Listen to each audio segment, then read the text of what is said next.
quand je vous parle d'une grande berline héritière de la Mazda 6, vous avez le sourire. Mazda sait clairement dessiner des voitures exaltantes. Regardez avec cette calandre typique Mazda, les feux acérés, on retrouve vraiment la patte japonaise. C'est le savoir-faire japonais, hein Mazda? Bon, en vrai, cette voiture, c'est sur une base chinoise, la Deepal SL03. Et à l'arrière, bah, ça se complique un peu, hein. C'est difficile de rendre un cube sexy. Franchement, faut saluer l'effort, hein, parce que même si on a les mêmes proportions qui sont imposantes, on a tout fait chez Mazda pour adoucir les lignes. On a d'ailleurs mis du Mazda dans la signature lumineuse avec les 4 feux. Ça part un peu en cacahuète et du coup on se retrouve avec un crossover qui fait clairement haut sur pattes et on a cette perte de dynamisme. Ah bah chez Mazda on sait faire du premium, y compris à l'intérieur. Regardez cette finition Takumi Plus, les finitions sont juste incroyables. Mais par contre cet écran façon BYD, mais c'est pas possible. Franchement à l'intégration, vous passez de cette photo là à cette photo là.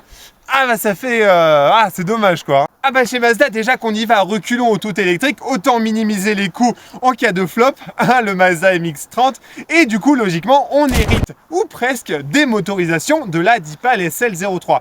1300 km d'autonomie. Ah bah les Chinois ils sont confiants, hein. D'ailleurs je sais pas comment ils mesurent les 1300 km d'autonomie en hybride rechargeable, mais de toute façon on n'y aura pas le droit. Du coup les autonomies annoncées sont de 480 km et 550 km d'autonomie. Et d'ailleurs on arrive donc sur la grande énigme de cette voiture, les batteries. La version grande autonomie demandera 45 minutes pour la recharger de 0 à 80%. Non mais c'est pas possible, vous avez la même capacité de recharge qu'une citadine, surtout que la version entre guillemets petite autonomie, alors qu'en fait il y a seulement 70 km d'autonomie de différence, il vous faut seulement 22 minutes de recharge.